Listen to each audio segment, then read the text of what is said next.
Hello, I'm Christine Katurba, and I'm a pediatric neuropsychologist at Nationwide Children's Hospital in Columbus, Ohio. And I'm excited to be joining you today to talk about pediatric neuropsychology. So first of all, what is a pediatric neuropsychologist? The American Academy of Clinical Neuropsychology, or the AACN, has a definition on their website. They say pediatric neuropsychologists have training in both clinical psychology and neuropsychology. They have special training in how the brain develops. They use this training to evaluate and help manage and treat children with brain disorders. And this, along with additional information about pediatric neuropsychology, can be found at their website on theaacn.org/pediatric-neuropsychology. So what is a pediatric neuropsychologist? This is a psychologist. So someone with a doctoral degree. This could be a PhD or a PsyD, and it has to come from a program that has been accredited by the American Psychological Association or the Canadian Psychological Association. After completing their doctoral degree, pediatric neuropsychologists complete a one-year internship that's either accredited by APA or CPA.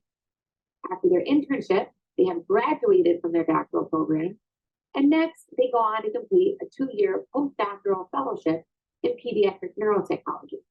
And it's during these 2 years that pediatric neuropsychologists get additional training in neurodevelopment, child development, and brain-behavior relationships.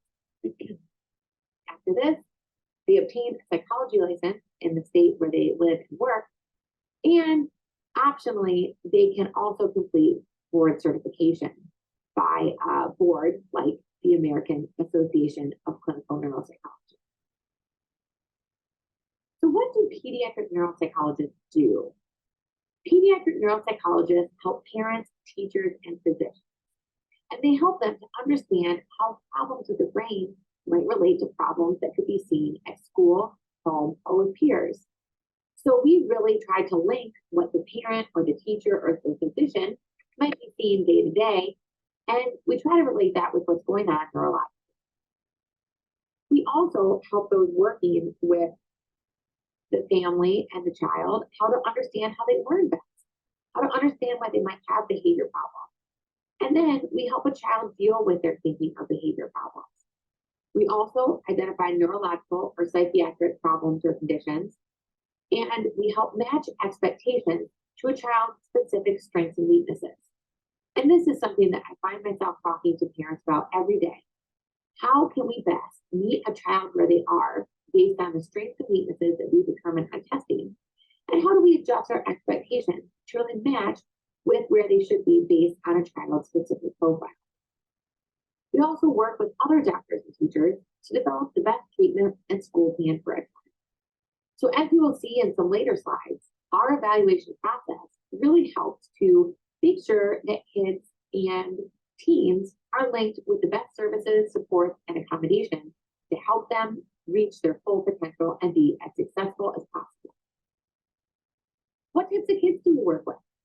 We see children and adolescents, really of all ages. Pediatric neuropsychologists treat very young children, even sometimes around 1 to 2 to 3 years of age, all the way up to young adults.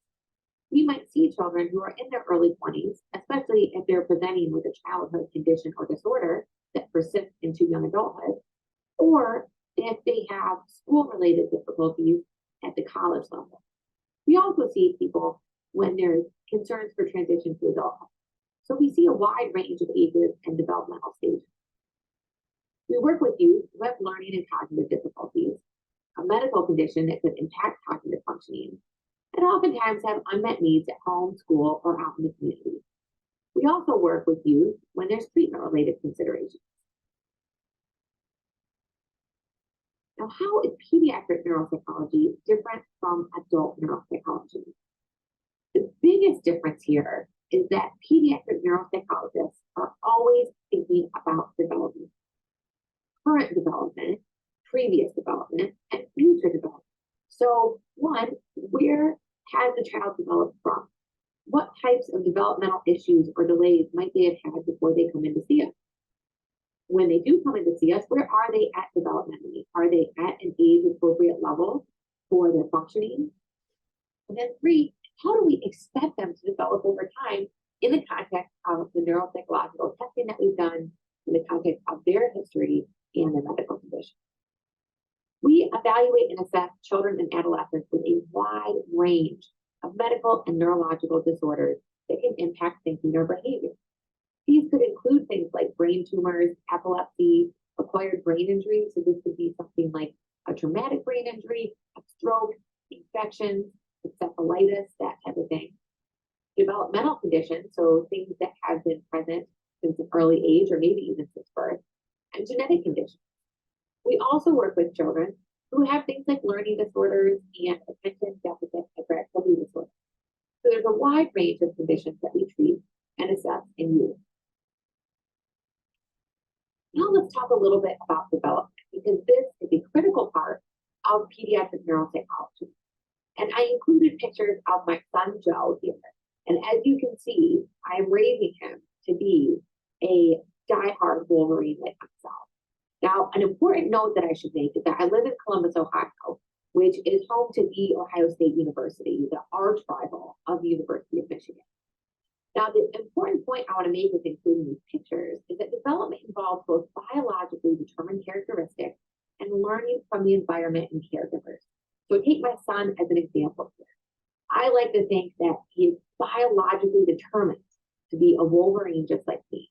And I'm also ensuring that he can learn from the environment and from myself, because I dress him in Michigan clothes as much as possible, in an attempt to counteract any environmental learning you might be getting from Buckeyes in the state of Ohio. Now, when it comes to development, there's different domains. We have physical, cognitive, language, social, emotional, and adaptive. I think these 2 infographics are really, really helpful when it comes to thinking of developmental milestones. Whenever I'm talking with a parent or a caregiver, I'm always asking about developmental milestones. Did they start walking and talking on time? Did they get early intervention services because they were delayed? It's really important to know what a child has done developmentally before you see them, and then to take that into context of what you're seeing during the current evaluation. So as you can see here, development follows kind of a typical trajectory in typically developing healthy kids, where we see kind of simple exploration of the environment, things like cooing and babbling early on before kids start saying the first words. And they start speaking single words before they start combining words into sentences and longer phrases. Development involves a number of different domains: gender, socioeconomic status, culture, family, environment, and prenatal factors all interact together to contribute to overall development. And these are all factors that as pediatric neuropsychologists, we are taking into account. So some developmental considerations to think of include the following. It is important to consider the developmental age and functional abilities of the child. So not only are we thinking what should a typical 7-year-old be doing, but then we're also looking at 7-year-olds that we might be seeing for an evaluation and asking ourselves what they actually are doing and how that fits with what we might expect based on their age. We also must understand both typical and atypical development in order to design standardized procedures to elicit things like command following or verbal expression, purposeful movement. We have to make sure that what we're doing to assess the child is both developmentally appropriate and appropriate for the specific child that we are seeing.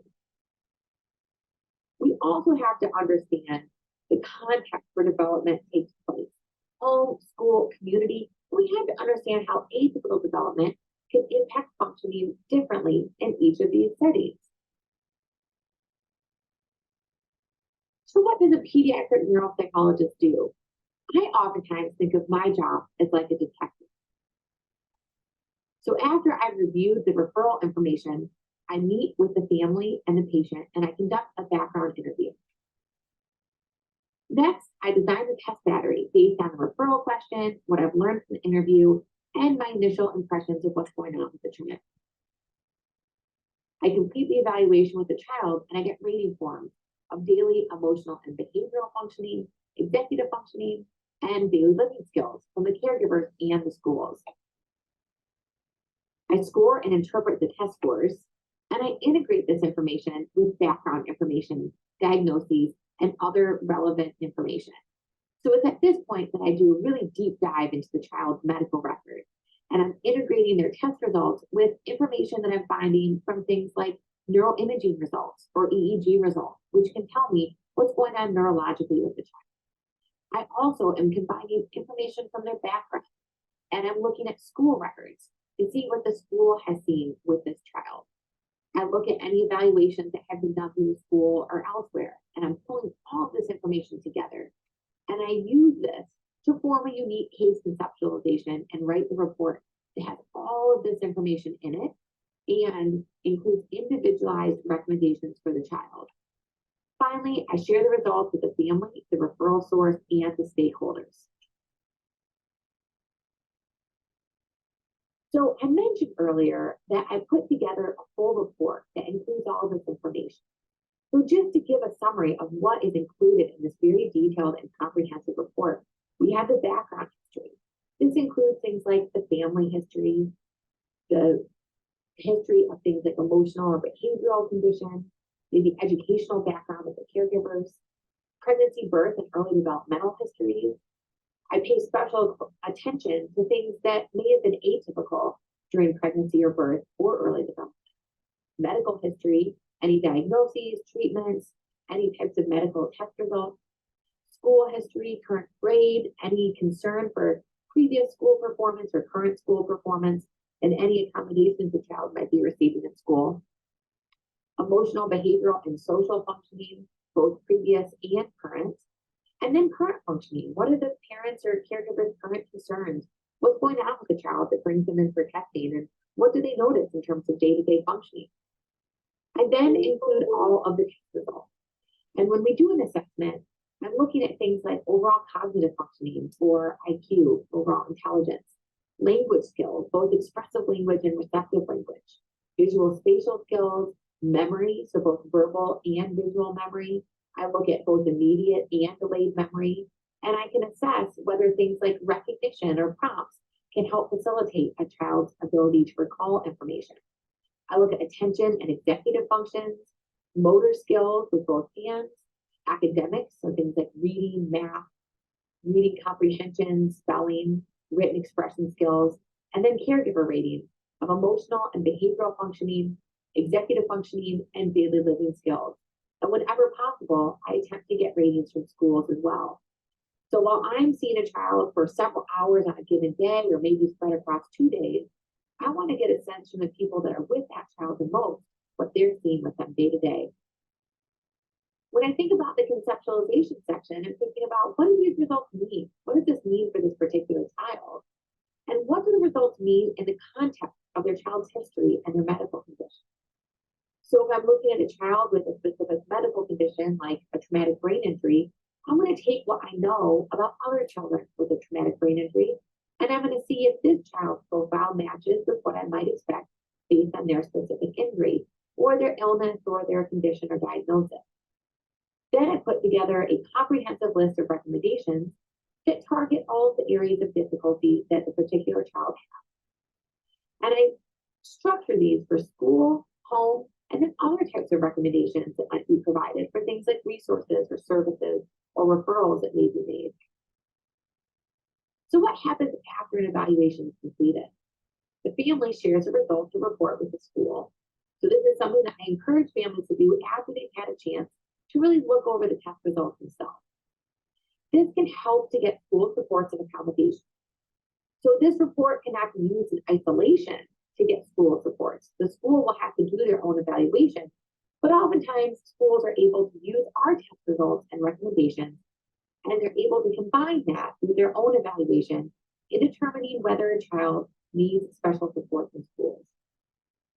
Then I share results with the medical team, and this can help to make treatment decisions. For instance, if there's a child who's had attention problems, and they come in to see me and I make a diagnosis of attention deficit hyperactivity disorder, I might recommend that their primary care physician discuss medication treatment options with them.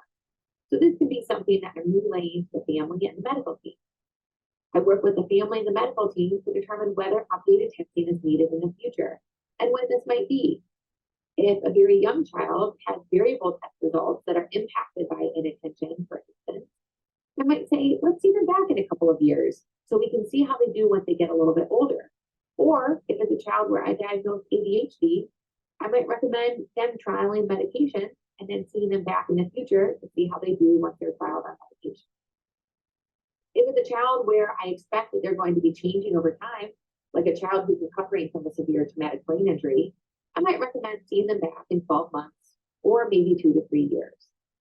If it's a child who's expected to have continued developmental difficulties, I might refer them to be seen again during the transition, like 3rd to 4th grade, from elementary school to middle school, or from middle school to high school. I also make referrals for other services and supports. So if a child has behavior problems or emotional difficulties, I might refer them for behavioral health services and talk to the family about what this could look like. So thank you so much for your attention today. I'm more than happy to take questions if anybody is interested in learning more about pediatric neuropsychology. I included my email here on this last slide, and I would be happy to answer any questions that come up about pediatric neuropsychological assessment, or if you're interested in learning more about what I do as a pediatric neuropsychologist.